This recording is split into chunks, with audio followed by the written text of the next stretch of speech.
Welcome to Christian Financial Perspectives, where you're invited to gain insight, wisdom, and knowledge about how Christians integrate their faith, life, and finances with a biblical worldview. Here's your Christian Financial Advisors host, Bob Barber, and his co-host, Shawn Peters.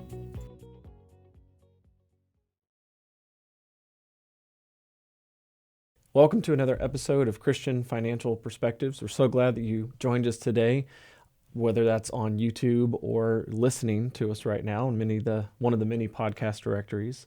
If you like content on financial topics of all kinds, but from a Christian or biblical worldview, we'd love for you to hit that subscribe button, maybe like this video. It'll bring more content like this to the top of your subscription feed, but also it'll help other people who might be looking for the same kind of content. Don't ask me how the algorithm works. I just know that it works. So anyway, today we're going to be covering part 1 of 2 for a series on life's financial stages. And going to go over to Bob for a little bit more of an intro on this. Well, Shawn, we're going to go over life's 6 financial stages. Okay. I'm the old guy here, so I've already gone through 3 of them. Yeah. I'm starting to head into my 4th, so I'm over that halfway mark, I guess. I'm starting to come to that reality. And I'm firmly in stage 2 now. Yeah, you are. So. Yeah, and I think everyone's going to relate to this, whether you're in your 20s, 30s, 40s, 50s, 60s, 70s, 80s, or even 90s if you listen to our podcast. If you're in your 80s or 90s listening to our podcast, we appreciate you. Yeah, exactly. You're still going strong. You're a high-tech grandma. That's right. Watching us on YouTube or listening to us on our podcast. But, you know, Shawn, we do. We have some clients that are that age, and they listen to us. So I got to be careful about how I speak on this last stage, okay? It'll be all in love. Yeah. Exactly. That's correct. You know, and as we were thinking about these financial stages, you know some of the scriptures we use, sometimes we use them, a lot of them over and over, but they apply.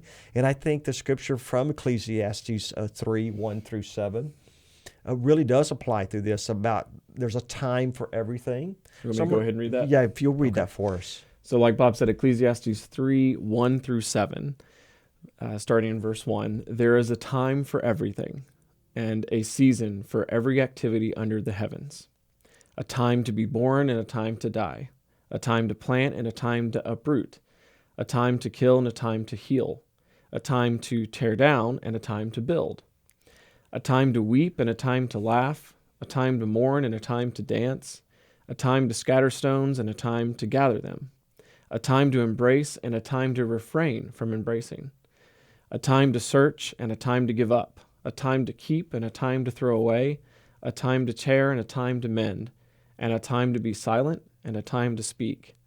Now, obviously, Bob, there's probably something in there for everybody. There is. That's right. One part of that probably speaks to you, but I do know that very last part is probably for you and me is a little hard sometimes, knowing when to be silent and when to speak. There's a reason we have 2 ears and 1 mouth, right? Yeah, we seem to err on the time to speak probably more than anything else. So. Exactly. So let's get to stage 1. So all right. What we call stage 1 in the financial planning process, and we look at this stage, and this is when you're in your 20s. Yep.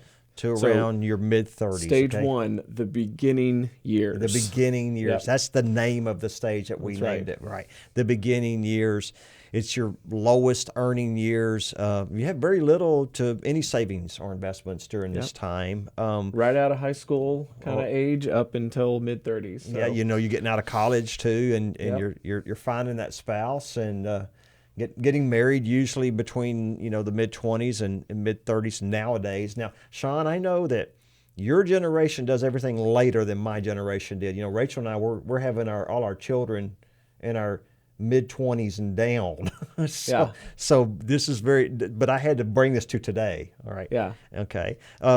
There's multiple jobs trying to figure out the best path for the career. Yeah, you know, that's right. You see that? Even if you went to school, sometimes you're still trying to figure out what actually works. And you may not realize it, but your expenses and income, well, you know your income's low at this point, but you may not realize it, but your expenses are low too. Especially life insurance. It's real inexpensive during that period. It sure is. But auto insurance can be a little higher. It can be, yeah. And anything that can be invested for retirement will have many, many years to compound, and that's the key here. of looking at this, because we're going to get into each one of these, and now we're going to get into the financial takeaways. So for each stage, if this is the one that your ears perk up a little bit because you realize, oh, that's the stage I'm in right now. Right. We're going to have some financial takeaways. So something for you to be thinking about, trying to apply and use within your own life during this stage. Since this is a financial podcast. Exactly. Yeah, we figured it'd be good to have this. Yeah. So the first financial takeaway on stage 1, so your 20s to mid 30s, number 1 is start with a savings account for emergency savings. So what you want is you want at least 3 months of your expenses saved up. So in case of an emergency, you aren't having to dip into anything you might have started saving up for investing. And you don't have to get in that credit card debt. Exactly. Because and it's you can so avoid easy. that debt. So That's easy right. to get in that credit card Now debt. minimum is 3 months, but we do recommend 6 months if you can get to that. Yeah. And there is kind of an upper limit. You know, if you're getting to where you've got 12 months of savings and emergency funds saved up, you're probably overdoing it a little bit. I don't think anybody's going to need to worry about No, that. not during this stage. Mid-20s and mid-30s. So the second one, you're right. this is after you've got your emergency savings, not before. You want to start saving up as much as you can and maybe a separate, put it in a separate savings account to maybe use for down payment on a house, or maybe if you decide to go back to school and get your master's, whatever it is. But the most common is saving up for a down payment on a house, because that'll definitely help you in the long run. And then number 3, like Bob was mentioning earlier, at this age, there's a lot of time for that compounding return. to Exactly. Yeah. So open a growth mutual fund and add to it monthly, even if it's $50, $100 to $100 a month. It still is good just to at least start with something. Don't think of it like $100 a month, okay? Think of it like $3 a day. That's a good way to All put right. it. Yeah. And the reason I say that, and I love my old friend Dave Ramsey, from Financial Peace. That's the cost of what do y'all call these, lattes? Yes, Bob. Is that what it's- Come on, you know the word for latte. Well, not really, but Shawn, I do because understand I don't what drink you that mean. expensive coffee, but I don't either. It's a different language, but anyway, you can come up with that. A lot of people don't think you can come up with $100 a month, but you can. Mm-hmm. You just have to curb your spending and categorize it to more important things, and you're going to be glad you did this. A good rule of thumb is to set aside 50% of your savings into a savings account and 50% into that investment account. So maybe for you, you look at your cash flow, you look at your budget, and maybe you've got $500 a month max, that you can put away. Well, you want to put all that $500 to build up your emergency savings. Once you've got your at least 3 months of the emergency savings, then you want to split it, where you split that 50-50, and you put half of that for saving up for, say, that down payment, and you put half of it into the investment account. And you want to avoid the use of debt. Please hear me on this. I could say this 50 times. You've got to avoid the use of debt, because these credit card balances are just such high interest, especially credit cards. Exactly. So right it's not now, just debt, but avoiding, using a credit card is one right thing. right now, do you know the interest rate? I saw it recently. 27%. It's up to 27. So Wow. this is crazy. So we better get going on these. I know. I We're not just gonna want to get make through one this. clarification, Bob. But on the credit card, the key here is we're not saying that don't ever touch a credit card. What we're saying to be very, very, very careful of is do not spend any more than you will be able to pay off in full every month, because what gets you is carrying that balance over to that next month. I always say, if you can't afford it now, what makes you think you're going to be able to afford it in 3 weeks? Exactly. So, okay, when you get and then the last one for this stage, get your insurances in place. So life insurance, health insurance, disability insurance, all of those are incredibly cheap at this age. So do it now. Now, somebody's just listening to this, their 20s to mid 30s, they just went, "Are you crazy? I don't have an extra dime." Okay. This is where they need financial advice. Yeah. Okay. And you do. You don't realize you do. You think it's tough now in your mid-20s to mid-30s. You just wait. It's going to get a lot more expensive. Yeah. So this is where you establish those good disciplines. And I think the key with that is look at what you're making and look at what you have to spend money on so you can establish that budget. Okay, so let's get to stage 2. And let's list these off quickly, or we're going to be here for the next 45 minutes. We won't do that to you guys. Okay, all right. So stage 2, the growing years. And that's when you're in your mid 30s to 40s. This is where you are right now, Shawn. Yep. and your earnings are increasing. Okay, this is normal. And debt is increasing. Because you know your friends, you tell me how much your friends are earning. I'm like, yeah. really? But debt is increasing too. Yep. Because of housing. You just got the large vehicle. Yep. Okay, because you're a growing family, you're upsizing to those bigger cars to carry the kids and a larger home to house them in. Wait, Shawn, you're not even there yet, but you're about to get there. Your kids are going to start getting involved in all these extracurricular activities. Yep. You know, you got a son and a daughter, so that there's going to be a lot going on. There's going to be a lot. I mean, I got soccer, football, baseball, softball, basketball, music, band, ballet, art, swimming, gymnastics, cheerleading. I've made your head spin enough here because they're going to be involved in one or two of those areas, and it is costly. Yep. It's very costly. We called them back then, in my day, we called them suburban moms. I mean, you know, we had the big suburban back then, and Rachel was just going around, from one to another. We had the big family vacations. That's all coming down the pipeline. Okay, and snow skiing in the mountains. They're going to want to go do that. You got the summer vacations, the entertainment parks. Oh, that's right. That can be really costly. Go for the camping trips. I got camping trips. Exactly. That's a lot cheaper. Well, that's Jenna and I's preference anyway, and it's less expensive. So that was a lot to hit you with, but key here is earnings are going up, but usually the debt and expenses and just the cost of running the family is getting more expensive. So let's your just financial list these takeaways, real quick. You may need to play some catch up if you've been procrastinating up until this point and you didn't hear this podcast before you were in this stage. If you're not done already, build up at least 3 months of living expenses into a savings account for emergencies only and to prevent dipping into investments accounts. That's right. And the third one, continue contributing to a growth mutual fund or open one if you haven't already and add to it monthly. Now, the amount needs to be much higher than in that previous stage one, the beginning years, because you don't have as many years on average until retirement. So number 4. Max out the contributions to your employer-sponsored plan to at least their match, okay? Yep. For example, so if your employer is matching up to 3% of your salary into the employer plan, you put at least 3% because you're getting a double on your investment immediately. If you're putting in 100 and they're putting in 100, that's like free money. You're making 100% return immediately. Number 5. Yep. Number 5, continue to avoid the use of debt, especially carrying a balance on a credit card. What is up? 27%, right? Right. But debt for a home purchase is okay. Just be sure that your monthly house payment is no more than 28% of your gross household income. You were asking me about that. That's right. And that's the old school, by the way. Yeah. That's the old school. So you take keeps you safe. So you take your monthly and you multiply that times 28%. That should be the max of your house payment. And then the maximum amount of all debt, monthly payments, credit card debt, home debt, vehicle debt, should be no more than 33%. Now, that's conservative. I realize that conservative. Yeah. I've heard some people say 50. That is strapping you. That's way, way too much. So key with that, Bob, is that's the goal. We understand maybe you can't get to there right now, but that's the goal. Is you want to keep no more than 28% for the house payment and no more than 33% for all debts combined. And then number 6, update your insurance policies to reflect current liabilities and income. So again, life, health, disability, insurance is still relatively cheap at this age. And in this stage of life, again, with the growing family, there's a very high chance that you're going to need higher coverage, especially for that life insurance and the disability, because if something happens to you, you want to make sure the family's taken care of. And the 7th thing is so important at this age, Shawn, with your family growing. That's right. And you, this financial takeaway should maybe be number 1, have an estate plan in order. Yep. Or update it if you haven't done one. So if you did an estate plan for yourself in your 20s and you had no children, now you have children, you need to update it. All right. So unless you want everything to go to the government. Right.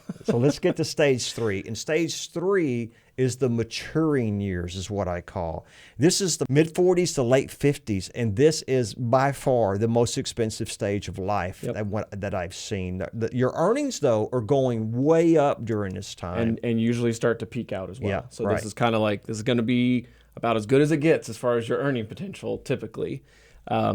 Kids are becoming teenagers. That's costly. because they're wanting to drive cars. That's right. So now you got to have a car. Well, even if it's a used one, there's still going to be insurance. The insurance and can be as much is not as the going car. to be cheap Yeah. on those kids. Yep. Yeah. I mean, they're going to learn, Yep. and that's a dangerous time. And then we've also got high school graduation going Yep. on, or you've got kids starting college, and if you're helping them with that, college ain't cheap.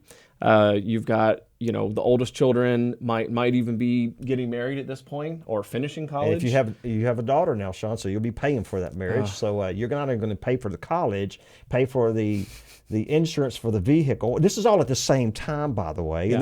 And then she's going to want to get married, and you're probably going to have to pay for that. I've been there. Yeah. Okay, I've been there. I understand all this, and on top of that, like what happened to Rachel. Yeah. Rachel in her mid-50s is when that cancer cropped up. That's right. Health issues start cropping up about this point. Yep. And unfortunately, these mortal bodies do start to wear out, Yep. and in this stage, you might have some health issues start coming up. So let's get to the financial takeaways to be conscious of our time here, right, Bob? So number one, max out the annual contributions to your retirement plan at work, not just the match. Yep, no starting longer at the 50. match, right? Because for one, at 50, the amount you can add on that upper limit goes up. So for 2023, instead of 22,500, 50 and older, you can do 30,000 per year. Yeah, and it was actually about 27,000 this last year. Yeah. So now it's gone up to $30,000 if you're above 50. And when you're in your higher income earning period, that's the other reason why we're saying to max it out is say at 50, most people probably going to retire at 65. That's the goal. So you've still got 15 years. And if you're maxing out that 30,000 a year, if you can, that's on your side, by the way. That's not including the match. Exactly. Okay, Shawn? Exactly. All and right. so that's just a huge benefit to help you reduce that taxable income and get more set aside for retirement.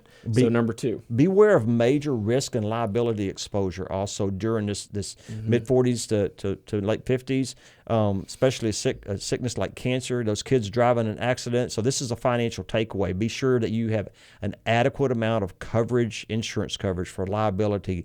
And don't focus on just the best price for insurance. Focus on the amount of insurance. Going cheap is not the way to go. The way to go is to make sure that you have coverage, and you're going to be glad you had that coverage when you need it. If you go for the cheap, it's not going to be there when you need it. It's going to be very little. Number three. The focus on that is you want to make sure your risk is managed properly, not that you just get the cheapest cost. And that third financial takeaway. Get out of debt completely and don't go back into debt. That's right. Yep. So pay off the house, the cars during this period, and from there forward, pay cash going from then on. And if you can't pay cash, don't buy it yet. That's because you're no longer in your 20s and 30s where you have a lot of time to pay things off and recover. This is not the time, especially in your late 50s. It is not the time to be borrowing money on buying expensive homes and expensive cars. Pay cash for those. I've never seen anybody hurt by paying cash. That's right. And now for the fourth and last one is retirement planning is crucial to know what you can retire on. Yes. You may need to wait till you're mid or late 60s if you procrastinated in your earlier years, but it all depends on how much you want or need to retire on. And so many times, Bob, I know you've seen this over the years, and even in the short period comparatively I've been here, people will talk about, well, what's the return going to be? What am I going to make on the investments? That's not really the question you need to answer. The question you need to answer is more of assuming certain expected rates of return. What is it that I'm wanting to be able to live on? And at the rate I'm going right now, am I going to meet that or not? The majority of the time, the wealth does not come from returns. That's right. It comes from diligence and consistency. Wisdom. That's right. Exactly. So there's a lot there. There's a lot there. I know these are just three of the financial stages. We're going to get into the next three financial stages in the next episode that we're going to do. Every one of these stages, I've been through three of them, and I'm heading into my fourth one now. And I hope I can do this till I'm 85 years old. If my mind is still good, I'm going to continue to do this. Because when I've been through these, I can coach you through these. I know what I've gone through them. So as a financial advisor, I can help coach you through that. And you've coached a lot of people through some of those later stages as well. So even though you haven't gone through those personally, you have been there side by side with people. That's right. This is why you want a very experienced financial advisor especially one that is fiduciary based, where you're paying the advisor, they're not getting paid on commissions. So we're here to help. Okay. Exactly. We're here to help. So if you want to reach out to us, you can visit our website, christianfinancialadvisors.com. You can also call or text us during business hours at 830-609-6986. Thank you so much for being here, Bob. Any final words? No final words. We've had a lot. Yeah, we have. And we apologize for going a little over. It's just a lot to cover. So God bless, and thank you so much for tuning in. Thank you so much for watching. If you enjoyed that video, be sure to like and comment and subscribe to our channel so you can get future updates. You can also follow us on social media, handle shown on screen. In the meantime, check out one of these other videos.